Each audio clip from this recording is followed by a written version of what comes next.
khas suku Asmat. Tarian ini dulunya dilakukan ketika ada perintah dari kepala adat untuk melaksanakan perang, yang dimaksudkan untuk mengobarkan semangat para prajurit. Tarian ini terdiri dari 16 orang pria dan 2 orang wanita yang dipadukan dengan nyanyian guna membakar semangat para prajurit yang diiringi dengan alat musik tifa. Untuk pakaiannya, para penari tobi biasanya mengenakan manik-manik di dada, rok dari akar bahar, dan daun-daun yang diselipkan di tubuh mereka. Senjata tradisional kapak batu. Kapak batu biasa digunakan oleh suku Asmat untuk menebang pohon dan untuk membantu proses pembuatan sagu. Kapak batu ini juga dianggap sebagai barang berharga dan biasa dijadikan sebagai mahar dalam pernikahan. Tombak dan panah. Berbeda dengan kapak batu, senjata-senjata ini lebih difungsikan untuk berburu serta melindungi diri dari serangan musuh dan binatang buas. Bahan yang digunakan untuk membuatnya pun berasal dari alam. Pisau tusuk. Senjata tradisional ini terbuat dari tulang burung kasuari.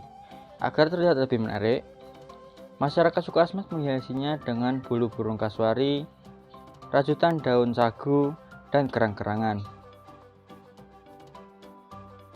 Rumah adat suku Asmat adalah jeu atau biasa kita kenal sebagai rumah bujang suku Asmat. Alasan mengapa disebut sebagai rumah bujang suku Asmat adalah karena yang tinggal di dalamnya adalah para kaum laki-laki yang belum menikah. Namun demikian, rumah panjang tersebut masih dapat digunakan oleh penduduk sekitar, terutama para laki-laki, karena dianggap sebagai pemimpin dalam keluarga masing-masing. Jeu dibangun dengan bahan-bahan alami yang didapat dari alam. Suku Asmat percaya bahwa leluhur mereka dan alam telah bersinergi dan menyediakan kebutuhan mereka dalam membangun jeu. Atap rumah dibuat dari daun nipah dan daun sagu, begitu juga dengan dinding yang terbuat dari anyaman daun sagu. Fondasi jeu menggunakan kayu besi yang kuat dan tahan air, mengingat suku Asmat hidup di daerah rawa dan pesisir laut. Hal lain yang unik adalah struktur dan rangka jeu yang sama sekali tidak menggunakan paku besi dalam proses pembangunannya. Suku Asmat mengandalkan tali rotan sebagai pengikat sambungan antar kayu dan struktur rangka jeu. Di dalam jeu terdapat beberapa tungku yang jumlahnya menyesuaikan jumlah keluarga yang ada dalam satu desa Asmat. Tungku ini akan menjadi tempat tiap keluarga berkelompok jika ada rapat besar desa. Panjang jeu pun sangat beragam, bisa mencapai 10 meter. Panjangnya menyesuaikan banyaknya tungku yang ada di dalamnya. Tifa merupakan alat musik yang mirip dengan gendang, yang merupakan alat musik khas Maluku dan Papua. Menurut Ahmad Dibo, alat ini terbuat dari kayu yang dilubangi tengahnya dengan penutup dari kulit tosa. Hal ini dimaksudkan untuk membuat bunyi-bunyian yang indah. Nah, alat musik ini biasanya digunakan untuk acara-acara tertentu seperti upacara adat dan paling sering digunakan untuk tarian-tarian peperangan. Layaknya sebuah genderang, tifa digunakan untuk mengobarkan semangat masyarakat yang akan melakukan perang. Beda dengan genderang, tifa digunakan untuk mengiringi tarian-tarian yang dilakukan sebelum perang. Ukiran Asmat memiliki ciri khas tersendiri bila dibandingkan dengan berbagai ukiran dari daerah lain. Pengerjaannya membutuhkan detail-detail ukiran yang rumit dan menjadi alasan mengapa ukiran Asmat dapat tersohor hingga seluruh penjuru dunia. Motif-motif yang berhubungan dengan alam, makhluk hidup, dan aktivitas kehidupan sehari-hari banyak ditemui di dalam ukiran Asmat. Sebagai patung ukiran suku Asmat merupakan salah satu bentuk nilai seni yang dimiliki masyarakat suku ini. Bagi masyarakat suku Asmat, patung bukan sekedar benda yang bernilai estetis. Patung juga menjadi penghubung mereka dengan arwah nenek moyang.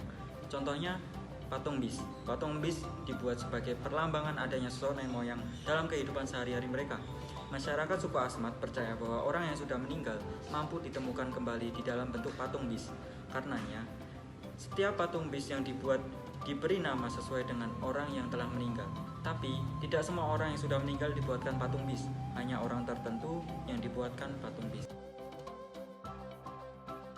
Teman-teman tahu nggak sih kalau suku Asmat itu memiliki beberapa upacara tradisional. Salah satunya yaitu ritual kematian.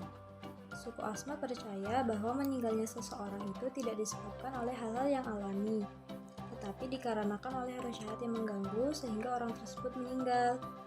Jadi masyarakat Asmat percaya kalau ada anggota mereka yang sakit harus dibuatkan pagar dari dahan pohon nipah. Tujuan pagar tersebut adalah agar roh jahat yang berada di sekitar mereka tidak mendekat dan tidak kembali lagi. Ketika seseorang meninggal, mayatnya itu akan diletakkan di atas para atau anyaman bambu hingga mayatnya itu membusuk. Nah, setelah itu tengkoraknya akan dijadikan bantal sebagai tanda kasih sayang untuk keluarganya. Ada juga mayat yang diletakkan di atas perahu lesung dan disertai sagu, kemudian dibiarkan begitu saja terombang-ambing di laut. Setelah itu, mayatnya akan dikubur dengan ketentuan pria tidak mengenakan pakaian, sedangkan wanita mengenakan pakaian. Orang yang telah meninggal pada upacara kematian akan dibuatkan sebuah ukiran yang disebut mbis. Upacara kematian ini berkaitan erat dengan upacara mbismu. Mbis merupakan ukiran patung tonggak nenek moyang atau kerabat yang telah meninggal. Upacara adat ini bertujuan agar mereka mengingat kerabat yang telah meninggal. Jika kematian karena terbunuh, mereka akan membalaskan dendamnya dengan cara membunuh juga.